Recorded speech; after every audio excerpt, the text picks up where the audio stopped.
ప్రశ్నించే హక్కుని కాలరాయడానికి కోసము పెడుతున్న కేసులు, జరుగుతున్న అరెస్టులు ఇవి, లేకపోతే వీటి మీదనే ఉందా ప్రభుత్వం యొక్క చూపంతా, లేక ఇంకేదన్నా ఇష్యూ ఉందా అసలు? సార్ గుడ్ ఈవినింగ్ సార్, మీకు అట్లాగే ప్యానల్ మిగతా పెద్దలందరూ కూడా నమస్కారం. గుడ్ ఈవినింగ్ సార్, నాకోటి అంటే మనము ఈ 2 సంవత్సరాల కాలంలో, తెలుగుదేశం కూటమి ప్రభుత్వం వచ్చిన 2 సంవత్సరాల కాలంలో అత్యధికంగా వినపడుతున్నటువంటి పేరు, అవసరమైన చోట అనవసరమైన చోట వినపడుతున్న పేరు డాక్టర్ బిఆర్ అంబేద్కర్ గారి గురించి. ఆయన ఏం చెప్పాడో ఏం చెప్పలేదో ఎవరికి ఏం పెద్ద నాలెడ్జ్ ఏం లేదు. నేను కొంతమంది అదే పనిగా వచ్చి అనవసరంగా ఈ పెద్ద ఆయన్ను మహానుభావుడిని తీసుకొని వచ్చి పేరు తీసుకొస్తుంటే అసలు ఈయన ఏం చెప్పాడు అని నేను నా కథ నా మాటలోనే ఆయన రచించినటువంటి బుక్ నేను చదివా, తెప్పించుకున్నాను నేను అదే పని. ఇందులో ఉన్న విషయాల మీద మాట్లాడితే, ఇప్పుడు మాట్లాడుతున్నాడు ఎవడైతే ఉన్నాడో వాళ్ళందరూ నవరంధ్రాలు మూసుకోవాలి. దీంట్లో ఉన్నది ఇది ఒరిజినల్, ఆయన భావ వ్యక్తీకరణ చేసినటువంటి ఆయన కథా సుంపటి, ఇది ఆయన మాటలు. ఒక్కొక్కడు నవరంధ్రాలు మూసుకోవాలి ఆయన చెప్పిన విషయాల మీద. 2వ బుక్ ధ్యాస విముక్తి మత మార్పిడి, ఆయనదే. ఎవరు రిలీజ్ చేశారు బుక్ అంటే Hyderabad book trust centre for Dalit studies. ఇది ఆయన రచనలే, ఈ బుక్కులన్నీ ఆయన రచనలు. నేను తెప్పించుకున్నా అదే పనిగా. అంబేద్కర్ గారు అసలు ఏం చెప్పారు, ఏం మాట్లాడారు, ఆయన భావజాలం ఏంటి, ఇవన్నీ కూడా ఆయన బుక్కులే. ఈ బుక్కులు బహుశా నేను చదవాల్సిన అవసరం లేదు అని నేను అనుకోవట్లే. నేను ఎందుకు తెలుసుకోవాలంటే వీళ్ళ వల్ల నేను ఆయన భావజాలం ఏదో తెలుసుకున్నా. ఈ బుక్కులు అన్నిటిలో కూడా, ప్రతి బుక్కులో కూడా ఆయన భావజాలాన్ని ఎక్కడ కూడా వీళ్ళు మాట్లాడుతున్నటువంటి బోగస్ మాటలు, వీళ్ళు చెబుతున్నటువంటి అబద్ధ మాటలు, అంబేద్కర్ గారి పేరు చెప్పి ఆయన ఎప్పుడు ఏం చెప్పాడో ఎక్కడ చెప్పాడో వాళ్ళకి తప్ప ఎవరికి అంబేద్కర్ గారి గురించి కూడా తెలియదు, ఆయన కూడా తెలియదు. ఆయన ఏ రోజు కూడా వీళ్ళు చెప్పిన మాటల్ని ఆయన ఏ బుక్లో, ఆయన రచనల్లో ఏ బుక్కుల్లో కూడా ఒక్క బుక్కులో, ఒక పేజీలో, ఒక లైన్ లో కూడా లేదు.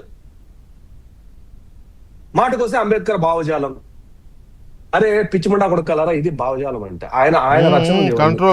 కంట్రోల్ ఇది ఆయన భావజాలం. ఒకసారి బుక్కులు చదవండి, చదవకపోతే ఇప్పుడైనా చదవండి కనీసం. ఎందుకు ఆ మహానుభావుడు గురించి రోజు తీసుకొని వచ్చేస్తారు? రాజ్యాంగ పరిరక్షణ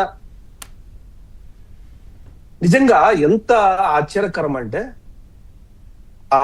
అతను ఎవరో ఇప్పుడు పెట్టుకున్నారు కదా, అరెస్ట్ చేశారు కదా, అతన్ని ఆథరైజ్ చేస్తా అతను ఏమంటాడంటే ఒక ఇంటర్వ్యూలో, నేను దేశభక్తి లేదు, నేను దేశభక్తుడిని కాదు, దాన్ని సపోర్ట్ చేస్తా ఇంకో మనిషి, పెద్ద మనిషి, ఆయనకి వకాలతో పుచ్చుకొని ఒక కేసులు చేస్తున్న పెద్ద మనిషి, పాకిస్తాన్ ఉగ్రవాది కసబ్ కూడా మన హక్కులు ఉన్నాయి కదా అంటే లాస్ట్ ఉరి తీశారు ఆయన్ని, వాడిని ఉరి తీశారు. మరి అదే చేద్దామా? అదే ఇది గొప్ప దేశం కాబట్టి గొప్ప దేశంలో ఉన్న హక్కులు అదే ఇంకో దేశంలోకి వెళ్ళమను, అక్కడ అడగమని హక్కుల గురించి. కాల్చి పడేస్తాం వాళ్ళకి భారతదేశం గొప్పతనం అర్థం కావట్లా, అర్థం కావాలా? అదే బ్యూటీ ఆఫ్ ది డెమోక్రసీ అంటే ఆ పెద్ద మనిషి ఇండియన్ డెమోక్రసీ తట్టు. కాబట్టి ఇండియన్ డెమోక్రసీ గురించి నువ్వు అంత గొప్పగా తెలుసుకున్నప్పుడు కాబట్టే వాడు ఇంతవరకు భూమి మీద ఉన్నాడు. నేను దేశభక్తుడిని కాదు, ఈ దేశం అంటే నాకు ప్రేమ లేదన్నాడు. ఏం చేయాలా మనం? కాల్చి అవతల పడేయాలా, జైల్లో కాదండి, కాల్చి అవతల పడేయాలా. వాడు ప్రశ్నిస్తాడంట, ఎవరిని, దేన్ని, ఎందుకు అంటే deep state politics. Deep state అనేది చాలా మందికి తెలియదు అనుకుంటా, రాష్ట్రం చాలా మందికి తెలియదు what is the deep state అనేది. డీప్ స్టేట్ పాలిటిక్స్ లో భాగం వీళ్ళంతా కూడా, బయట నుంచి వచ్చే విరాళాలతో బతికే చేతగాని దద్దమ్మలు వీళ్ళంతా కూడా. అంబేద్కర్ గారిని అడ్డం పెట్టుకొని మాట్లాడేటువంటి ఒక పేటిఎం బ్యాచ్ లాగా తయారయ్యారు. దీంతో వాడొకడు తయారైనాడు, పనికి మాలినాడు. ఇది ఉమర్ ఫారూక్, వాడికి సుప్రీంకోర్టు ఉపా కేసులో బెయిల్ ఇవ్వడానికి నిరాకరించింది. మన రీసెంట్ గానే 3 రోజులు వాళ్ళ అమ్మకి ఆరోగ్యం బాగాలేకపోతే 3 రోజులకి ఏమో ఇచ్చినట్టున్నారు. పెరోల్ ఇచ్చారు. ఆ ఉమర్ ఫారూక్ అనే వాడి గురించి ఈ దేశం నుంచి పోయిన ఒక వ్యక్తి ఉంది, అమెరికాలో పెళ్లి చేసుకునేది. ఆమె పుట్టిన కొడుకు ఈ రోజు వాషింగ్టన్ కో ఎక్కడో మేయర్. వాడు భారత ప్రధానమంత్రికి ఉత్తరం రాస్తాడు ఏమని, ఉమర్ ఫారూక్ వదిలిపెట్టాలని. వాడే దేశ ద్రోహి కింద ఉపా కేసులో జైల్లో ఉంటే సుప్రీంకోర్టు వాళ్ళు ఎన్ని పెట్టుకున్నా కూడా వీడు దేశద్రోహి, వీడు జైల్లోనే ఉండాలని చెప్పింది. వాడికి మద్దతు అంట ఈ ప్రకాష్ రాజ్ అనేటోడు. అంటే ఫ్యూచర్ ఆఫ్ ది కంట్రీ అంట. ఏమన్నారు? Future of the country. చదువుకున్నవాడు. మీ తటోళ్ళంతా ఏమన్నా రోడ్ల మీద తిరిగేటోడా? మేమంతా ఏం చదువుకున్నావాలా? నువ్వు చదువుకోలే, వాడోడే చదువుకున్నాడా? తుకుడే బ్యాచ్ కా సపోర్ట్ ఇదంతా కూడా. చూడండి మీరు కాబట్టి చూడండి వెంకటకృష్ణ గారు, ఒక కన్సెంట్ బ్యాచ్ మాత్రమే, ఒక్క కన్సెంట్ బ్యాచ్. వేరే వాళ్ళు ఎవరు ఇక్కడ లేదు. నేను మళ్ళీ చెప్తున్నా, మా హిందూ దళిత సోదరులు మా వాళ్ళు, మా హిందూ దళిత సోదరులు మా వాళ్లే. వాళ్ళెవరినైనా విమర్శిస్తే, వాళ్ళెవరినైనా వాళ్ళ మీద ఏ రకమైనటువంటి అట్రాసిటీ జరిగినా మేము కూడా వాళ్లతోనే ఉంటాం. ఇది ఈ రోజు చాలా మందిలో ఉన్నటువంటి భావన. మీ హిందూ దళిత్ అనే పేరు వాడి దాని వెనకాల ఇంకొక ట్యాగ్ తగిలించి మాట్లాడితే మాత్రం కుదరదు. అది నేను చెప్పలా, అంబేద్కర్ గారు చెప్పారు. ఆయన మతం మారాలనుకున్నప్పుడు చెప్పిన మాట. నేను బుక్ కాంటే పంపిస్తాను, బాలకోట గారికి మీకు పంపిస్తాను, నేను నోట్ చేసి పంపిస్తామని ఆ పాయింట్. ముస్లింలో గాని క్రిస్టియన్ లో గాని మత స్వీకరణ జరిగితే ఈ దేశం మీద వాళ్ళకి ఇంట్రెస్ట్ పోతది.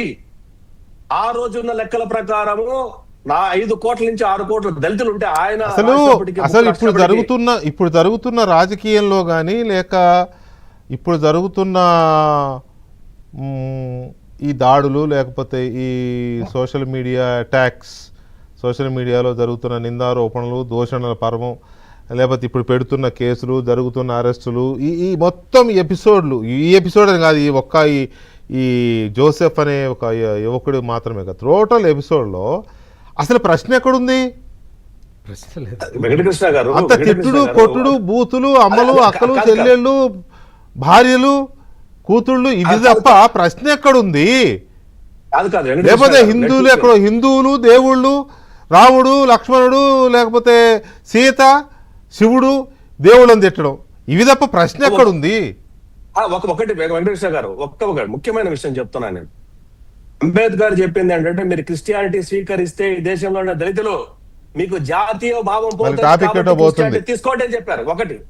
రెండవది, ముస్లింస్ గురించి కూడా మాట్లాడారు. ఆయన క్లియర్ గా మాట్లాడారు. 1921 జరిగినటువంటి దాడులు, కేరళలో దాడుల తర్వాత అప్పటికి ఆర్ఎస్ఎస్ లేదు ఈ దేశంలో. అప్పటికి ఆర్ఎస్ఎస్ పుట్టల.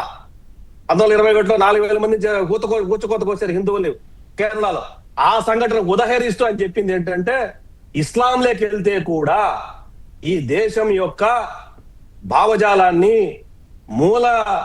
మూలాలను మర్చిపోతారు. కాబట్టి మీరు తీసుకుంటే సిక్కు మతాన్ని తీసుకోండి, బౌద్ధ మతాన్ని స్వీకరించండి, జైన మతాన్ని స్వీకరించండి అన్నాడు. కానీ ఇక్కడ కుట్ర ఇక్కడే ఉంది. ఈ డీప్ స్టేట్ కుట్ర ఇక్కడే ఉంది.